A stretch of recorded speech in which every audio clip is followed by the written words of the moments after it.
យាយរឿងនាងក្រមុំមានច្រើនយ៉ាងនិយាយរឿងនាងក្រមុំមានច្រើនយ៉ាងក្រមុំល្អតែរូបរីបងនឹងច្រៀងប្រាប់ស្រីខោវែងមិនស្លៀកទៅស្លៀកតែខោខ្លីអើយខោវែងមិនស្លៀកទៅស្លៀកតែខោខ្លីខើចអស់ជើងដៃកោតមិនចេះខ្មាស់គេខ្មាស់គេបើថ្មីនឹងវាតែខ្លីណាចា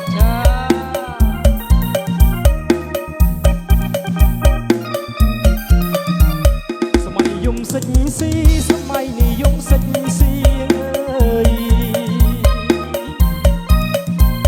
សម័យនិយមសិចស៊ីសម័យនិយមសិចស៊ីដំណើររបស់នារី